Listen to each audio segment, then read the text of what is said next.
오늘은 시편 119편에서 제4연에서부터 제6년까지를 읽었습니다. 시편 119편을 압축해서 한 단어로 말하라고 한다면 율법이라고 했습니다. 시편 119편에서는 율법이란 말이 아주 다양하게 소개가 되고 있어요. 계명이라고도 하고요. 또 여러 가지 규례, 그리고 이렇게 법, 이런 말들로 많이 표현되고 있는데 시편 119편이 176절이거든요.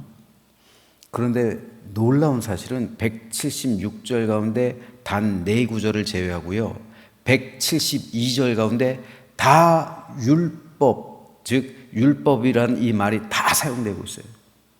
법이라든지 계명이라든지 표현되고 있지만, 말씀이라고 말하고 있지만 4구절을 제외하고서 다 말씀과 관련한 말들이 다 들어있어요. 그러니까 시편 119편은 말씀에 관한 이 시입니다. 얼마나 놀랍습니까? 119편 176절 가운데 무려 172구절이 말씀이 다 들어있어요. 말씀이라는 이 단어가, 말씀이 계명이 됐든 율법이 됐든 법이 됐든 규례가 됐든 이 말이 다 하나씩 들어있어요. 오늘 우리가 읽은 4연에서 6년은 그 주제는 또한 이렇게 됩니다. 25절에서 32절 제4연인데요. 영혼이 눌려 녹는 중에 주의 말씀에 약속된 소성케 하시는 은혜를 여기서 시인은 강구하고 있습니다. 제5연에서는 주의 도와 계명에 대한 훈육과 주의 법도를 사모하는 자에게 대한 보호와 격려를 간구하고 있고요. 제6년에서는 말씀에 약속된 인자와 구원의 실현 간구 및 주의 법도를 즐거워하는 자로서의 기대를 고백하고 있습니다. 오늘은 이 가운데서 제4연에 기록되어 있는 30절 말씀에 대해서 잠시 살펴보겠습니다. 내가 성실한 길을 택하고 주의 규례들을 내 앞에 두었나이다. 여기서도 말씀이 나와 있죠. 규례로 표현되어 있습니다. 율법이. 내가 성실한 길을 택하고 주의 규례, 즉 주의 규례를, 율법을, 말씀을, 법도를 내 앞에 두었기 때문에 내가 성실한 길을 택하겠습니다. 즉 내가 말씀대로 살아가겠습니다. 내가 말씀대로 살아가기 때문에 나는 성실한 길을 택하겠습니다. 라는 의지의 표현입니다. 히브리어로 성실이란 말은 아만에서 파생한 말이에요. 아만, 많이 들어보셨죠? 우리가 흔히 말하는 아멘, 아멘이 바로 이 아만에서 나온 말입니다. 원뜻은 신실 혹은 진리라는 의미예요. 시인은 내가 신실과 진리의 길을 선택하였다라고 고백하는 거예요. 선택하겠다라고 고백하는 겁니다. 이것은 말씀대로 살아가기 위해서, 말씀에 순종하기 위해서, 말씀을 지켜내기 위해서 살아가는 성도의 삶을 보여줍니다. 성도는 진리 위에서 신실함과 성실함으로 말씀 가운데 자기에게 맡겨진 일을 해야 합니다. 여기서 통해서, 이 말씀을 통해서 알 수 있는 것은 시인이 내가 성실한 길을 택하겠습니다. 내가 말씀대로 살아가기 위해서, 말씀에 순종하기 위해서, 내가 율법을 지키기 위해서, 내가 그 규례를 지켜내기 위해서, 하늘의 법을 내가 순종하며 그 법을 따르기 위해서 내가 성실한 길을 택하겠습니다. 이것이 오늘 우리의 신앙 고백이 되어야 되는 거예요. 내가 하나님의 말씀대로 살아가기 위해서 나는 성실한 길로, 나는 성실의 길을 택할 것이고 내가 성실하게 살아가겠습니다 라고 오늘 우리는 기도할 수 있어야 합니다. 하나님은 그때나 지금이나, 구약에서나 신약에서나 지금이나 장래에서나 절대적으로 신실하고 성실한 사람을 사용하십니다. 이것은 하나님의 불변의 법칙이에요. 하나님은 절대로 자기 일에 성실하지 않거나 신실하지 않은 사람을 사용하지 않으세요. 성경에서 하나님께서 사용하신 사람들은 모두 다 신실하고 성실한 사람이에요. 대표적으로 요셉이 그랬어요. 요셉은 노예의 신분이 된 사람이에요. 존귀한 자에서 야곱의 가장 사랑받는 그 존귀한 사람에서 한순간에 벌거벗겨진 노예의 신분으로 완전히 하강한 사람, 지옥을 맛보고 있는 사람이에요. 자포자기한 삶을 살아가도 뭐라고 할 수 없는 그런 절망의 삶이었습니다. 하지만 그는 보디발 장군의 집에 팔려갔을 때, 노예로 팔려갔을 때 그 집에서 신실과 성실로, 성경에서 보면은 요셉으로 인해서 보디발 장군의 집에 복이 임했다라고 말하는 거예요. 이게 그리스도인의 삶이에요.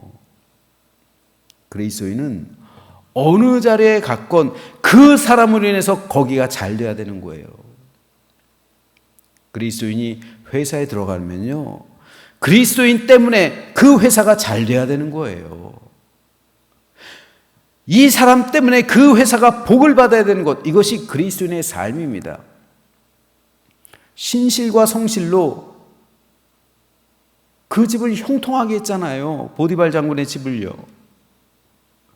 그가 감옥에 있을 때도 성실함으로 옥을 관리했어요. 요셉이 총리가 됐을 때도 그는 성실함으로 애굽을 다스렸죠. 그래서 7해 흉년을 잘 버텨냈습니다. 성실을 국어사전에서는 정성스럽고 참됨이라고 정의해요. 정성스럽고 참된 것, 이게 성실이라는 거예요. 그러므로 성도는 하나님께서 나에게 맡겨주신 그 사명에 대해서 정성스럽고 참됨으로 섬겨야 합니다. 그런데 그리스도인들이 잘못 생각하는 게 있어요. 교회에서 맡겨진 직분만 하나님께서 맡겨주신 사명이라고 생각하는 경향이 있습니다. 그렇지 않아요, 여러분. 하나님께서는 나에게, 우리 성도들에게 2가지 사명을 주시는 거예요. 첫째는 교회에서의 사명, 둘째는 세상에서의 사명. 그리고 이 사명이 일치되어야 되는 것, 이것이 조화되어야 되는 거예요. 어떤 사람은 교회에서의 사명은 잘해요. 근데 세상에서의 사명은 엉망이에요. 이래선 전도가 안 되는 겁니다. 하나님을 열심히 믿고 교회에서 열심히 헌신하고 충성하고 봉사하는데 세상에서는 인정받지 못하는 그리스도인들이 적지 않아요. 아니에요. 하나님께서는 여러분을 세상으로 파송하셨잖아요. 교회로도 파송하셨지만 세상으로도 파송하신 거예요. 여러분이 살아가는 삶의 현장은 세상이잖아요. 그렇기 때문에 세상에서 여러분은 성실해야 됩니다. 여러분으로 인해서 그 세상에서 여러분이 일하고 있는 그곳이 복을 얻어야 되는 거예요. 복을 얻기 위해선, 복을 얻는 통로가 되는 것이 뭡니까? 성실이잖아요. 신실, 아만. 요셉은 노예였을 때도 형통했어요. 노예였을 때도 성실했어요. 그 성실로 형통을 이루게 된 거예요. 낮은 직분 속에서도 그는 자신의 삶에, 자신에게 주어진 일에, 자신에게 맡겨진 일에 성실했다고요. 그래서 그 성실로 인해서 하나님께서 그를 통해 보디발 장군에게 복을 주시고, 그래서 보디발 장군의 눈에 띄게 하신 거예요. 성실하니까 보디발 장군이 그 요셉을 주의 깊게 살펴보고 가정 총무로, 그 어린 사람을 가정 총무로 삼잖아요. 보디발 장군이면 고위급 인사이기 때문에, 그 집에 감옥이 있기 때문에 얼마나 많은 노예들이 있었을까요? 근데 요셉은 지금 17살밖에 안 되잖아요. 요셉보다 나이가 한참 많은 사람이 얼마나 많을까요? 그런데 그 모든 노예들을 제껴두고 17살짜리 노예를 가정 총무로 삼았다고 해요. 왜 그랬을까요? 성실했기 때문에 그래요. 그리고 그 성실함으로 보디발 장군의 집이 잘 되고 형통하는 것을 보디발 장군이 보니까 그 사람을 중역의 자리에 앉히는 거예요. 쉽게 말해서 능력 있는 사람이었단 말입니다. 요셉이 성실함으로 능력을 발휘했기 때문에 보디발 장군이 나이에 상관하지 않고 그를 가정총으로 삼은 거예요. 그래서 여주인의 모함 속에서도 요셉을 아낀 거예요. 그래서 요셉의 목숨만큼은 살려준 거예요. 요셉이 만약 성실하지 않은 자였다면 그런 추문이 발생했을 때 자기 아내를 보호하기 위해서 요셉을 죽였을 거예요. 그런데 요셉이 워낙 성실하니까, 워낙 능력이 있으니까, 요셉으로 인해서 받은 빚이 있으니까 요셉을 아껴서 요셉을 살려준 거예요. 이게 보디발 장군의 은혜입니다. 요셉의 성실이 자기를 살린 거예요. 또 감옥에서도 성실하니까 총무가 돼요. 그곳에서도 능력을 발휘하는 거예요. 성실하니까 감옥이 평안해지는 거예요.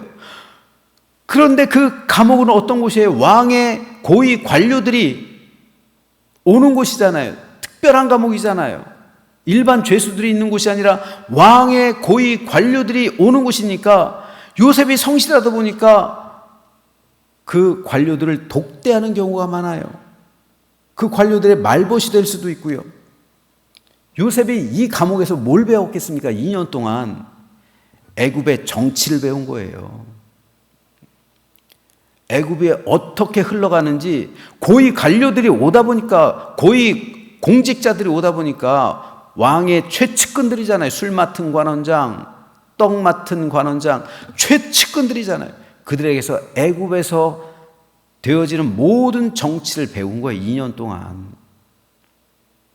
일반 죄수였다면, 그리고 요셉이 성실하지 않았다면 그들을 독대할 수도 없을 겁니다. 그냥 감옥에 갇혀 있었겠죠. 아니, 감옥에도 안 와요. 죽었겠죠.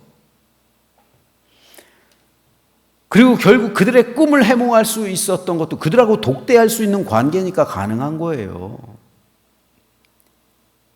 요셉의 성실함이 요셉을 결국 총리 자리까지 인도한 거예요. 물론 요셉이 애굽의 총리가 될 수 있었던 것은 전적으로 하나님의 섭리입니다. 하지만 그 섭리를 이루게 한 원동력이 바로 요셉의 성실함. 이 성실함이 없었다면 요셉은 노예로 평생 살았거나 아니면 이미 그 추문에 휩싸였을 때 죽었을 거예요. 이렇듯 하나님은 성실한 사람을 사용합니다. 그러므로 그리스도인은 교회에서 맡겨진 일뿐 아니라 세상에서의 일 역시 성실하게 수행해야 합니다. 그래야 그리스도인이 세상의 빛과 소금이 되는 거예요. 예수님께서 말씀하셨잖아요. 너희는 세상의 빛과 소금이다. 그 세상이 어떤 세상입니까? 우리가 살아가는 삶의 현장이잖아요. 내가 살아가는 삶의 그 치열한 현장, 거기서 빛과 소금이라는 겁니다. 그러므로 그 빛과 소금의 역할을 성실함으로 수행하라는 말입니다. 그래야 영향력 있는 삶을 살아가게 되는 거예요. 요셉처럼요.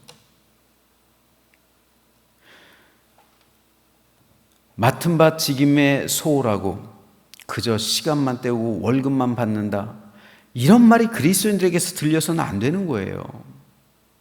성실해야 요셉처럼 돼서 요셉의 자손들이 애굽에 왔을 때 어떻게 돼요?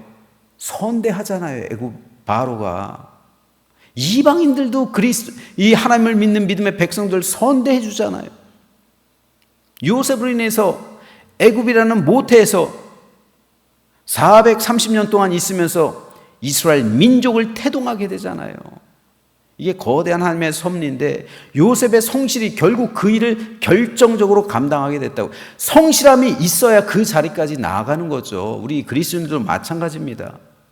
성실하게 나에게 맡겨진 직무를 잘 해내야 요셉처럼 총리의 자리에도 나아가고요, 관계에서, 재계에서는 대표의 자리로도 나아가고요, 그래야 세상에 영향력 있는 삶을 살아가죠.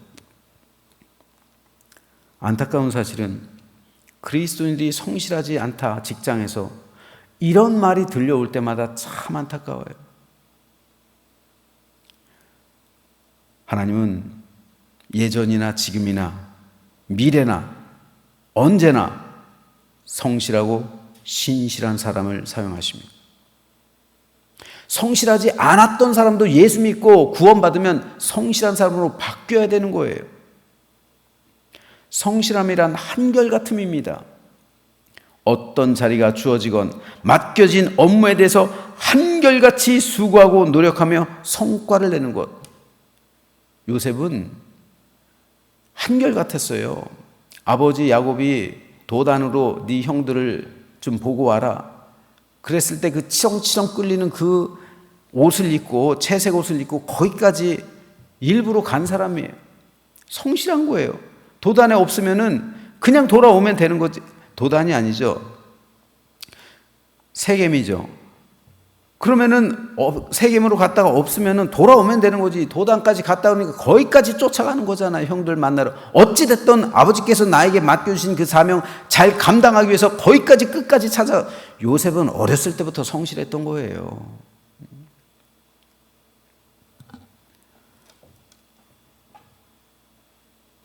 한결같음이죠. 어떤 상황이 되었던, 내가 절망의 자리에 있어도요, 한결같아야 되는 거예요. 그게 성실이에요. 내가 내 인생이 힘들어졌다고 성실함을 버리고 한결같음을 버리면 그건 성실함이 아니에요. 어떤 자리에 있어서도 성실한 거예요. 여러분, 은퇴도 성실해야 되는 거예요. 은퇴도 성실해야 돼요. 내 삶의 모든 현실 속에서 나는 한결같아야 된다는 말입니다. 그렇다면 오늘 저는 저 여러분에게 묻겠습니다. 우선 저에게 묻겠습니다. 나는 과연 목사로서 성실할까요? 여러분에게 묻겠습니다. 여러분 과연 교회에서 여러분에게 맡겨진 직분에 성실하십니까? 그리고 여러분이 살아가는 삶의 현장, 그 직장, 그 맡겨진 그 직임에 대해서 성실하십니까? 성실해야 돼요. 그래야 전도가 되는 거예요. 그래야 여러분이 빛과 소금이 되는 거예요. 요셉은 노예라는 삶의 고통 속에서도 성실했습니다. 감옥이라는 절망 속에서도 성실했습니다. 그러므로 저는 우리 모두 요셉처럼 한결같이 언제 어디서나 어떤 상황 속에서도 성실하게 되기를 소망합니다. 그래서 시인이 고백하잖아요. 내가 성실한 길을 택하겠습니다. 하나님의 법을 따르기 위해서, 하나님께 순종하기 위해서 내가 성실한 길을 택하겠습니다. 라는 이 믿음의 고백이 오늘 나의 고백이 되어서 많은 사람들에게 영향력 미치는 삶을 살아가고 이 땅에 하나님 나라가 임하게 하고 많은 사람의 생명을 구원하는 거룩하고 복된 사명 온전히 감당해내는 우리 모두가 되시기를 주님의 이름으로 축원합니다.